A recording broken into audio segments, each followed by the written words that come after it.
I already know that I'm going to upset some people with this video. I mean, after all, how can I claim that this cheap 4K printer is capable of keeping up with an 8K printer? Well, let me explain before you crucify me in the comments.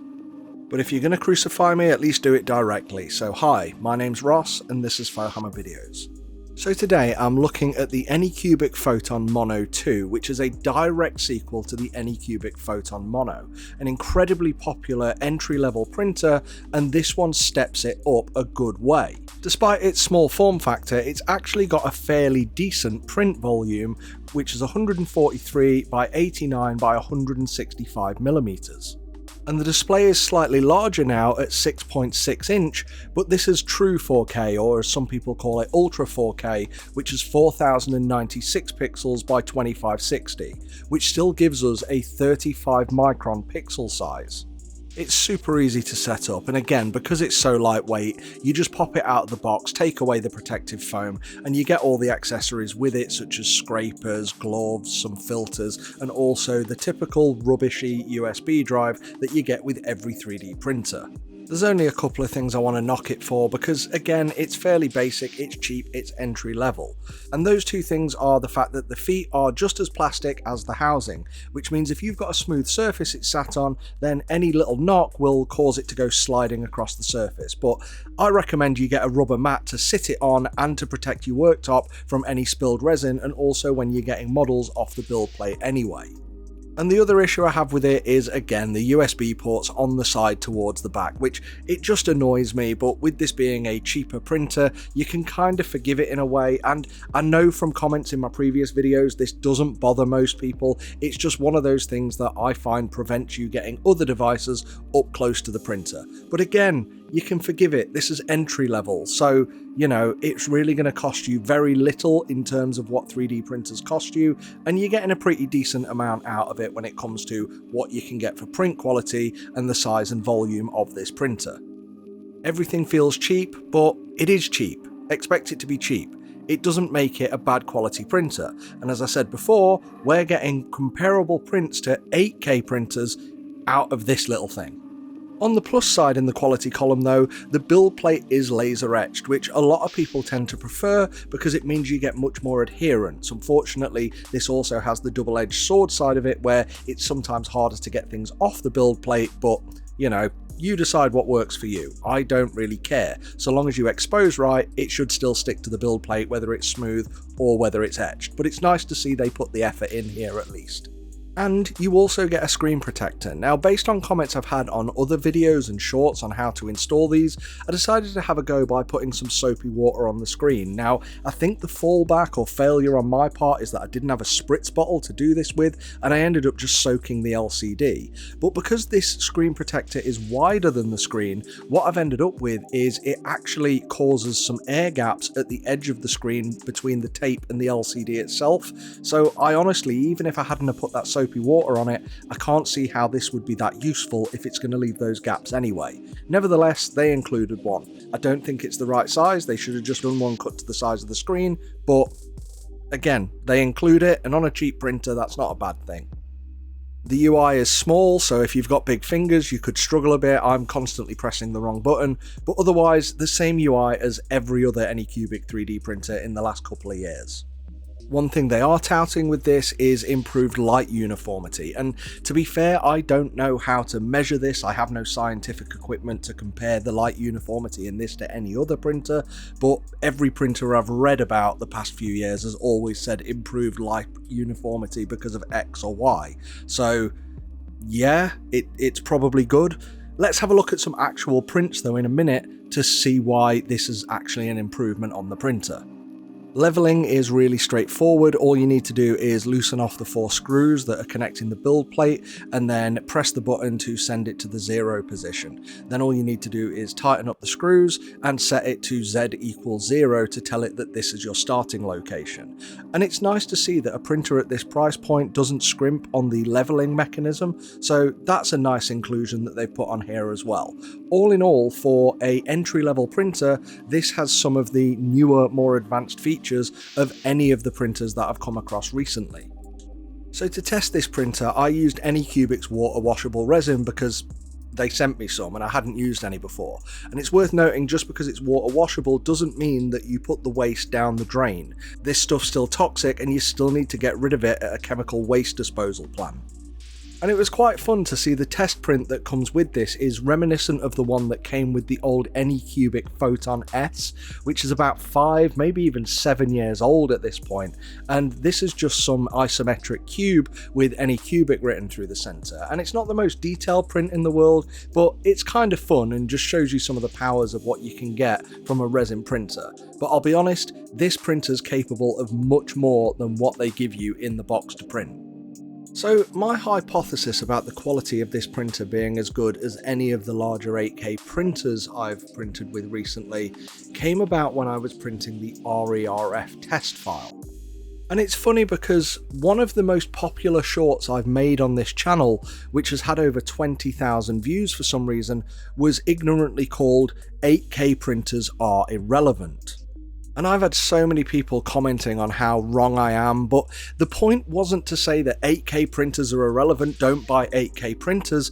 It's that the metric 8K on its own, in isolation, is irrelevant unless you couple it with the screen size, because just saying something is 8K doesn't mean anything on its own. You need to say this is 8K with a 4-inch screen, with a 6-inch screen, with a 10-inch screen, with a 15-inch screen, because when you couple them together you know the pixel size and therefore you know how detailed a print is going to be comparative to other printers.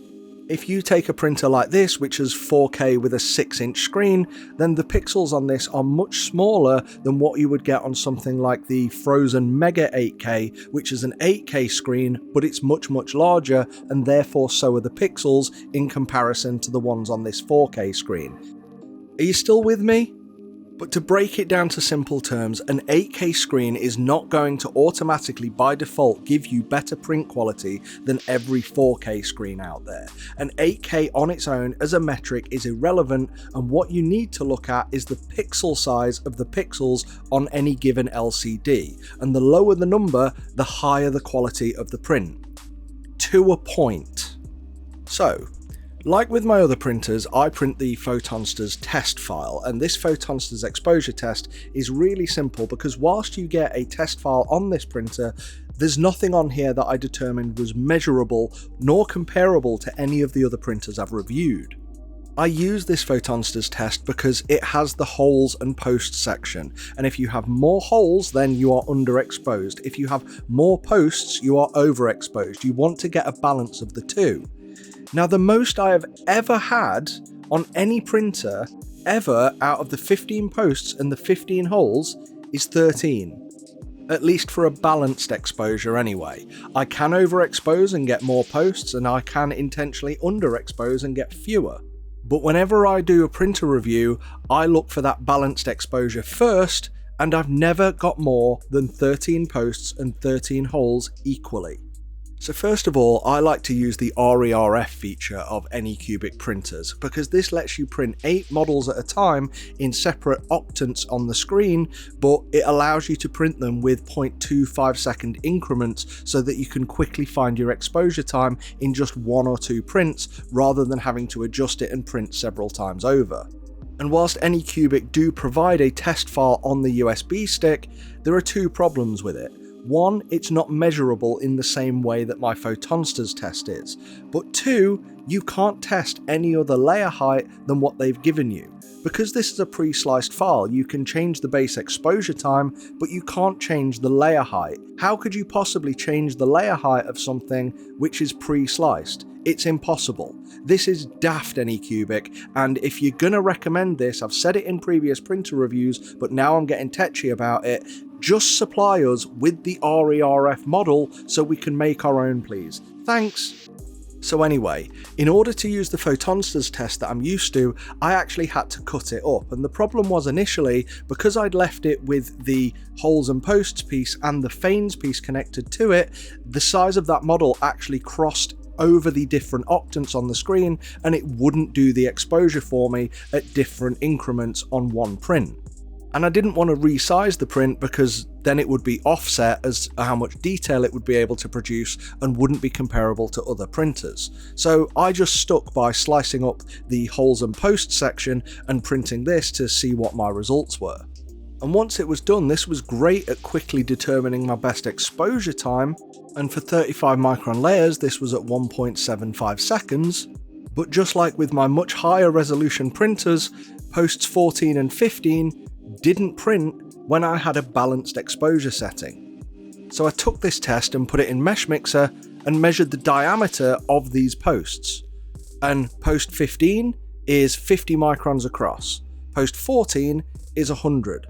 So when you have a balanced exposure on any of these printers, the best you can print is around 200 microns.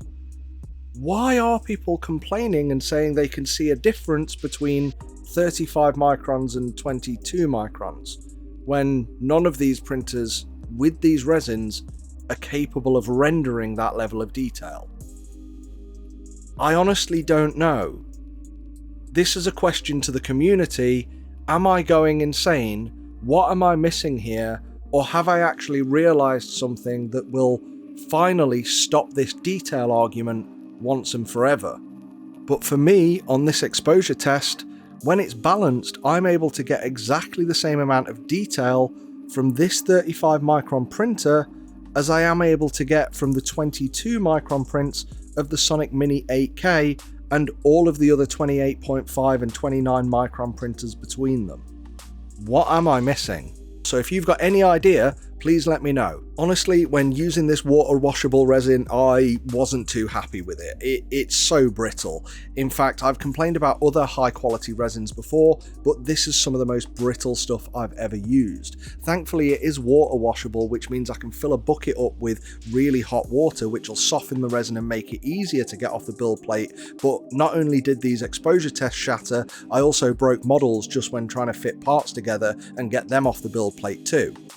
But what was really great is I could get an entire faction of one-page rules models tightly on this build plate, which was great because one-page rules have actually just released free starter kits with included 3D models for both Grimdark Future and Age of Fantasy, meaning if you're wanting to get into wargaming, then there's no better time than now, where you can pick up this printer for around $200, probably less, and then you can get straight into wargaming with a free one-page rules starter set, and then it's just £10 a month from there to get your hands on entire armies. But if you are printing miniatures, then I much prefer and would recommend the DLP Craftsman resin, not just the normal Craftsman resin. And no, just because it says DLP on DLP Craftsman doesn't mean you can only use it in DLP printers. But this DLP Craftsman resin is so much better because not only does it still retain the sharpness of a lot of the details, but it's a lot more posable and flexible afterwards, leading to a more robust and stronger miniature that you can actually play with on the tabletop. Honestly, the final output with this stuff is much more closer to Hips Plastics than any other resin I've found yet. Oh, and I also want to call out that with this printer, Anycubic do have a newer version of the Anycubic Photon Workshop. Still not the most intuitive of slicers out there, and I know much more people will prefer their third-party slicer, but this is a marked improvement over what they've put out previously, and it is heading in the right direction for this little slicer that's only bundled with Anycubic printers. All in all, for the price, this is an absolutely excellent little printer, and for the details it's capable of, which I hope I've shown here and probably have upset some people, absolutely solid. There's no reason to get started and cut your teeth with something like this before you wade in and spend $1,000 on something much larger. It's got its quirks, but nothing more than the feet are plastic and a bit slidey. That's easily solved. And the USB placement is, well, it's just more of a pet gripe of mine. It probably won't even bother you, especially if this is your first printer. So I hope this video was helpful, and thank you very much for watching. I hope I haven't upset too many of you, but I really want some people more intelligent than me to answer the questions I had about 3D printing quality, because I can't understand why there's such an argument about print quality when I think I've kind of proven now we can't truly discern the difference. Please give a huge thanks to our patrons who not only get Discord benefits but also get to see early access content and direct feedback to me. So if you want to join and you need any support on 3D printing, just drop me a message there and I'll do my best to make sure we get you set up and printing with the best quality settings you can have for your environment in no time. The link's down in the description below. But until next time, I'll see you guys. Fohammer out.